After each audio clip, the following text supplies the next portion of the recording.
আসবে নয় এমপি হবে কোন ভাই মামুন ভাই। ধন্যবাদ সকলকে।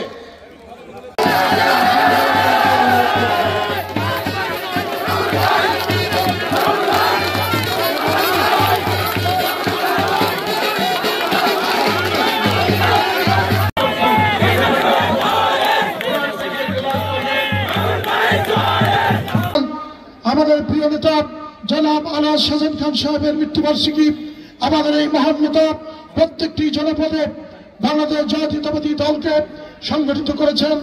এই মহান নেতা আমাদের এখানে বারবার নির্বাচন করেছেন। তিনি আপনাদের দ্বারে দ্বারে জাতীয়তাবাদী দলকে এবং ধানের শীষের প্রতীককে পরিচিত করে তুলেছেন। সেই মহান নেতা রাজপথে আওয়ামী দুর্বৃত্তদের হামলায় আহত হয়ে চিকিৎসাধীন অবস্থায় মৃত্যুবরণ করেছেন। আমরা শহীদ আলহাজ শাহজাহান খানের আত্মার প্রতি শ্রদ্ধা নিবেদন করছি।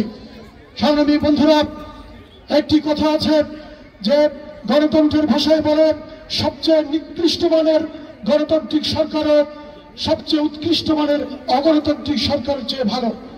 তা আপনি দেখতে পাবেন এই গলাচিপা 10 মাইলের বিভিন্ন রাস্তাঘাট দেখলে। আমি ধরে নিয়েছি আওয়ামী লীগের ঠিকাদাররা, আওয়ামী লীগের ইঞ্জিনিয়াররা দুর্নীতি করেছে, করাপশন করেছে, কাজের মান খারাপ করেছে, তা কিছু কষ্ট করেছে। কিন্তু প্রফেসর ইউনূস সাহেবের সময় মেরামত কাজটা পর্যন্ত বন্ধ হয়ে গিয়েছে। আমরা যত তাড়াতাড়ি একটি নির্বাচিত সরকারের হাতে দায়িত্ব দিতে পারবো, মানুষের সকল উন্নয়ন, সকল রাস্তাঘাট সবকিছু আবার সচল হবে এবং পরিপূর্ণভাবে আমরা মেরামত এবং নতুন রাস্তা তৈরি করতে পারবো। সংগ্রামী বন্ধুরা, বিগত 17 বছর গণতন্ত্রের জন্য আপনারা লড়াই করেছেন। আমাদের কর্মীরা রাজপথে শ্রম, ঘাম এবং রক্ত দিয়েছেন। আমাদের প্রিয় নেতা আলহাজ শাহজাহান খানের মতো অসংখ্য শহীদরা রাজপথে রক্ত দিয়েছেন, জীবন দিয়েছেন। কিন্তু আমরা কাঙ্ক্ষিত সাফল্য অর্জন করতে পারিনি। যতবারই আমরা লড়াই অবতীর্ণ হয়েছি গণতন্ত্রের জন্য, ভোটারবিহীন নির্বাচনের বিরুদ্ধে প্রতিরোধ করে তোলার চেষ্টা করেছি, আমাদেরকে অত্যাচার, নির্যাতন এবং গ্রেপ্তার করে দমন করে দেওয়া হয়েছে।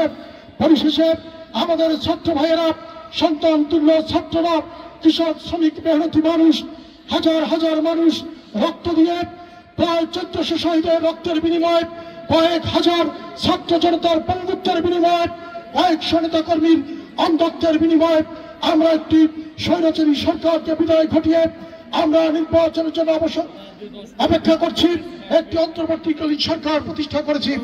কিন্তু দুর্ভাগ্যজনক হলো সত্যি, আমরা বাংলাদেশ জাতীয়তাবাদী দল যতবারই আমরা একটি বিজয়ের দ্বার প্রান্তে যাই তখন আমাদের বিরুদ্ধে ষড়যন্ত্র হয়। আপনি আমাদের নেতা মোশাররফ ভাই বলেছেন যে 2001 সালে দেশনেত্রী বেগম খালেদা জিয়ার একটি সমাবেশের অভাবে আমরা এই আসনে পরাজয় বরণ করেছিলাম। আমরা তখন রাতের পর রাত জেলা নেতৃবৃন্দের সঙ্গে, কেন্দ্রীয় নেতৃবৃন্দের সাথে আমরা সারা রাত যুদ্ধ করেছি, কিন্তু পটুয়াখালী দিনে আমরা দেশনেত্রী বেগম খালেদা জিয়ার একটি সমাবেশ আমরা দেখাতে পারি নাই। মানুষ হতাশায়, আমরা সেই নির্বাচনে খারাপ ফলাফল করার অন্যতম একটি কারণ ছিল সেই দেশনেত্রী বেগম খালেদা জিয়ার গলা চিপাতে না আসা। সংগ্রামী বন্ধুরা, নতুন করে ষড়যন্ত্র শুরু হয়েছে। 2018 সালে একটি ষড়যন্ত্র হয়েছে। আমাদের সভাপতি সাহেব উল্লেখ করেছেন, আওয়ামী লীগ থেকে একজন প্রার্থীকে এনে মনোনয়ন দেওয়া হয়েছিল।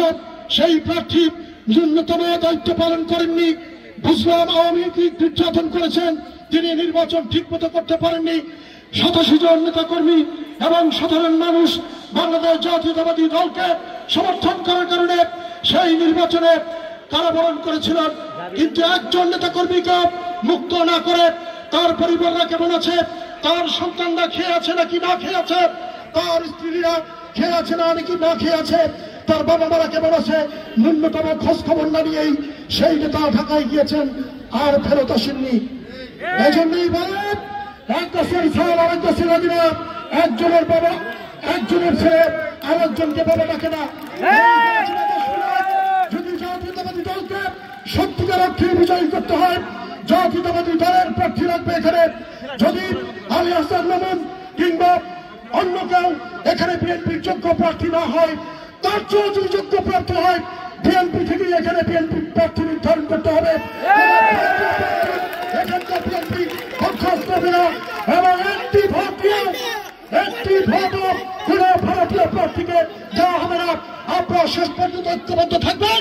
এই আসলে বিএনপির প্রার্থী থাকবে এবং থাকবেই। আমরা